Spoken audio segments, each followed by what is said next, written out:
नमस्कार, opinion post में आपका स्वागत है।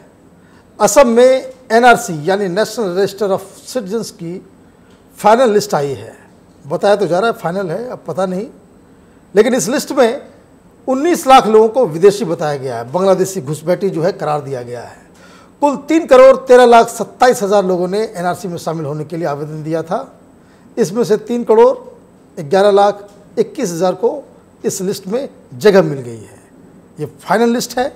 इससे पहले भी एक लिस्ट आई थी जिसमें 40.5 लाख लोगों को जो है बांग्लादेशी घुसपैठी बता दिया गया था, माने बाहरी। फाइनल लिस्ट अब जो आया है वो 40-40 लाख जो है वो घट के 19,06,000 हो गई है। मतलब कि पिछले लिस्ट में जिन लोगों को विदेशी बताया गया था वो संख्या अब घट के आधी रह गई है। अब उनको सिटीजनशिप जो है, जो पिछली बार बांग्लादेशी घुसपैठ थे, आधे लोग उसमें अब इंडियन सिटीजन बन गए हैं। अब सवाल ये है कि ये कौन लोग हैं जो इस तरह की लिस्ट बना रहे हैं और कैसे बना रहे हैं।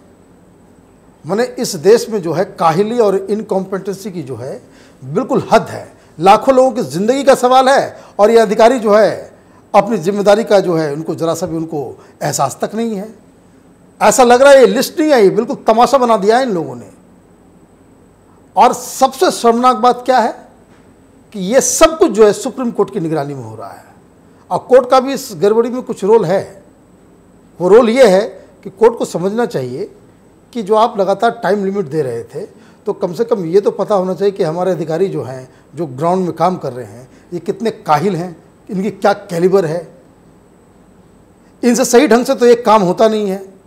ये गड़बड़ कर देंगे, हाथ खड़े कर देंगे। न किसी की जिम्मेदारी है, न अकाउंटेबिलिटी है।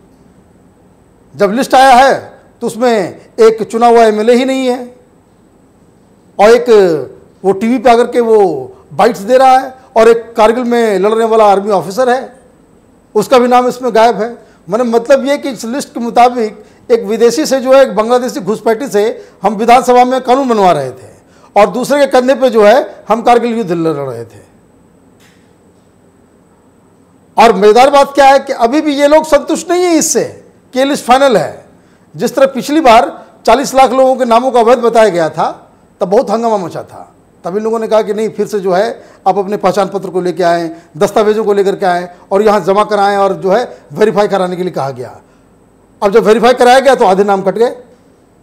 अब ये फाइनल लिस्ट आई है तो फिर से वही तमाशा शुरू हो गया है। एनआरसी से बाहर हुए लोग को फिर से वो अपील करने का मौका दिया गया है कि अब फिर से आप जो है लेकर के आएँ। पूरे असम में 200 सेंटर खोले जा रहे हैं कि जहां लोग अपने अपने आवेदन को लेकर के जाएंगे, वो बताएंगे कि नहीं भाई आपका नाम, मेरा नाम गलती से कट गया है, मैं हिंदुस्तानी हूं, मैं बांग्लादेश से नहीं आया हूं। और फिर उसमें से आधे लोग फिर उसमें घट जाएंगे, फिर अगली लिस्ट आएगी और फिर हंगामा होगा और फिर यही प्रक्रिया जो है वो चल पड़ेगी। अब यही सब करना था तो एनआरसी का ये नाटक क्यों हो रहा है। 4 साल से ये प्रक्रिया जो है चल रही है सुप्रीम कोर्ट के निर्देश के अनुसार। अब लेकिन समझने वाली बात क्या है कि आखिर ये सब हो क्यों रहा है। दरअसल पहली बार जो ये रजिस्टर तैयार की गई थी कि कौन सिटीजन है कौन सिटीजन नहीं है, वो 1951 में तैयार की गई थी और 1980 के आसपास असम में जो है अवैध माने बांग्लादेशी घुसपैठियों को लोगों की बढ़ती गतिविधियों के कारण जो है एनआरसी को अपडेट कराने की मांग तेज हो गई थी। आंदोलन हुआ था असम के अंदर में बहुत तेज। तो सुप्रीम कोर्ट के आदेश पे ये तय हुआ कि जिन लोगों का नाम वोटर लिस्ट में मार्च 24, 1971 में किसी भी वोटर लिस्ट में जिसका नाम था 1971 से पहले, उनको ओरिजिनल निवासी माना जाएगा और उसके बाद जो भारत में आए हैं, वो असम के में आए हैं, उन्हें बाहरी करार दिया जाएगा। अब सवाल यह है कि 1971 को ही क्यों रखा गया, तो थोड़ा ज़रा इसको जो है समझते हैं। इसके पीछे एक इतिहास है। 1971 इसलिए क्योंकि इस दौरान जो है पाकिस्तान की सेना, पूर्वी पाकिस्तान जो बांग्लादेश है, वहाँ पे जो है वहाँ पे आंदोलन हो रहा था कि भाई बांग्लादेश की अलग मांग चल रही थी। तो लोगों को कुचलने के लिए पाकिस्तानियों ने बांग्लादेशियों को बड़े पैमाने पे मारना शुरू किया और बताया जाता है कि 30 लाख बंगालियों को जो है वो पाकिस्तान की सेना ने जो है बिल्कुल कत्ल गारत वहाँ फैला करके उनको किल कर दिया गया। 3 लाख महिलाओं के साथ बलात्कार हुआ। पाकिस्तानी सेना के पागलपन से बचने के लिए बड़ी संख्या में जो लोग भागने लग गए, वो कहाँ भागेंगे? तो वो हिंदुस्तान आ गए। तो उनके पास जो है बहुत सारे लोग जो है असम चले गए। तो एक अनुमान ये कहता है कि उस दौरान जो है 1 करोड़ के आसपास जो है लोग बांग्लादेश से असम में आए थे और इंदिरा गांधी प्रधानमंत्री थी, उन्होंने इन्हें शरणार्थी का स्टेटस दे दिया। लेकिन जब बांग्लादेश बन गया, वहाँ शांति हो गई, तो ये माना जा रहा था कि वापस लौट जाएंगे। लेकिन उनमें से कई लोगों ने हिंदुस्तान में ही डेरा जो है जमा करके वो लोग बैठ गए। असम के कई इलाकों में पूरी डेमोग्राफी बदल गई और धीरे धीरे इनकी वजह से असम में हिंसक स्थिति पैदा हो गई। बांग्लादेशियों और असम के मूल निवासियों के बीच जो है वो हिंसक झड़प होने लग गई। कई इलाकों में बांग्लादेशियों की संख्या इतनी बढ़ गई कि वहाँ के जो ओरिजिनल निवासी थे, जो असमीज थे, उनको इलाका छोड़ के भागना पड़ा। तो असम के लोगों ने बांग्लादेशियों के खिलाफ आंदोलन शुरू कर दिया और राजनीति भी शुरू हो गई। और इस देश में आप जानते ही हैं, वोट बैंक की राजनीति, और कांग्रेस पार्टी और कम्युनिस्ट पार्टी ने वो बांग्लादेशियों का जो समर्थन करना शुरू कर दिया कि भाई ये लोग कहाँ जाएंगे। वो मुस्लिम वोटर्स थे, वो लोगों को वोटर कार्ड बना दिया गया, उन लोगों का आई कार्ड बन गया, राशन कार्ड बन गया, वो सारा कुछ आपने जो है तैयार कर दिया। और इसके बाद से बांग्लादेशी जो है असम ही नहीं, बंगाल और अलग अलग देशों में, अलग अलग राज्यों में जो जाकर के वो बसने लग गए। और जहाँ तक बात असम की है, तो आपको मैं बस एक आंकड़ा देता हूँ कि 1991 में जो जनसंख्या, मुस्लिम जनसंख्या वहाँ जो थी वो 28% थी। मतलब 1991 में कि ये माइग्रेशन ऑलरेडी हो चुका था, बांग्लादेश से लोग आ चुके थे। लेकिन वही 2011 में जब ये किया गया जनगणना, तो ये संख्या जो बढ़ के पहुँच गई 35%। अब ये तो मसला जो है ये बिल्कुल बिगड़ता दिख रहा है। तो इसलिए लोगों का प्रोटेस्ट होना जो है वो लाजमी हो गया। लेकिन एक चीज़ और हुई इस दौरान कि पूरे देश में एक रैकेट बन गया। बांग्लादेश में जो गरीबी थी, लोग उस समय उतना ये नहीं कर पा रहे थे, तो नौकरी पाने के लिए वो बिना वीज़ा जो है वो तस्कर घुसपैठी जो है अवैध ढंग से वो हिंदुस्तान में घुसने लग गए। और यहाँ की जो तमाम सेक्युलर पार्टियाँ जो हैं, इन लोगों का नाम जो है वो बाकायदा एक ऑफिस खोल रखा था इन लोगों ने कि जो बांग्लादेश से आते थे उनको वोटर लिस्ट में नाम डाल दिया, उनका राशन कार्ड बना दिया। तो एक पूरी तरह से इन लोगों ने एक वोट बैंक बना लिया। अब देखिए ममता बनर्जी जो थी वो पहले इसी चीज़ का विरोध करती थी, क्योंकि वो उसमें वोट जो है कम्युनिस्टों को मिलता था। तो ये बहुत लड़ते रहती थी कि भाई कि बांग्लादेशियों को बाहर करो, बांग्लादेशियों को बाहर करो, ये घुसपैठी हैं। लेकिन अब जब यही बांग्लादेशी घुसपैठ जो है उनको वोट दे रहे हैं, तो अब इसके साथ खड़ी कि नहीं भाई मैं अपनी जान दे दूंगी, लेकिन बांग्लादेशियों को जो है वो बाहर नहीं जाने दूंगी। एक आंकड़ा है इसका कि भारत सरकार के बॉर्डर मैनेजमेंट टास्क फोर्स ने 2000 में एक रिपोर्ट निकाली थी जो बांग्लादेशियों की जनसंख्या के बारे में जो एक अनुमान लगाया था। उसके मुताबिक 2000 में ही 1.5 करोड़ बांग्लादेशी जो है घुसपैठ कर चुके थे। और उस रिपोर्ट में यह बताया गया था कि हर साल 3 लाख लोग जो है बांग्लादेशी वो घुस रहे हैं इसी रैकेट के जरिए। और एक अनुमान ये बताया गया कि जो अभी जो फिलहाल जो अनुमान है कि पूरे देश में दिल्ली, बम्बई, चेन्नई, बिहार, उत्तर प्रदेश, हर जगह मिलाकर के ये 4 करोड़ की संख्या है बांग्लादेशियों की। अच्छा, अब ये यहाँ पे है तो उससे क्या है, क्या खतरा है इससे? तो एक तो ये जो है ये आते हैं तो जो हिंदुस्तान के जो गरीब लोग हैं उनका जो रोज़गार है उसको वो हड़प लेते हैं। अब नोएडा में आप देखिए हर जगह पे आपको वो बांग्लादेशी से जो आए हुए मेड्स और वो जो सारे जो काम करने वाले, सब्जी बेचने वाले, वो सब मिल जाएंगे आपको। तो एक तो डेमोग्राफी बदलने का डर रहता है, और दूसरा जो रोजगार के अवसर होते हैं गरीबों का, उसको वो ये लोग खा जाते हैं। और इससे भी सीरियस मसला क्या है कि बहुत बार जो है खुफिया एजेंसियों ने ये आगाह किया है कि जो बांग्लादेशी जो आ रहे हैं ये आईएसआई के इन्फ्लुएंस में हैं, हुजी जैसे टेररिस्ट ऑर्गेनाइजेशन के इन्फ्लुएंस में हैं। अब तो ये बता दें कि रोहिंग्या भी इसके साथ जो है वो मिल गए हैं। लेकिन इन सब चीज़ों के बाद अब ये हमें तय करना है, इस देश के अंदर में लोगों को समझना है कि भाई इनको रखना है या उनको बाहर भेजना है। ये एक बड़ा सवाल है। तो जो सेक्युलर पार्टियां हैं, आप देखेंगे टेलीविज़न पे आज शाम से जो है बहस ये चालू हो जाएगा कि जिनके ये वोट बैंक बन चुके हैं उनके लिए ये कहेंगे कि नहीं भाई ये बाहर कैसे जाएंगे, ये क्यों जाएंगे, ये बिल्कुल जो है एक कैलामिटी हो जाएगा। और दूसरी तरफ वो लोग हैं जो ये कहते हैं कि भाई ये जो ये देश जो है वो कोई धर्मशाला नहीं है कि आप कहीं से बाहर से आकर के रुक जाएंगे। लेकिन मसला एक और फंसता है इस पूरे डिबेट में। वो क्या है?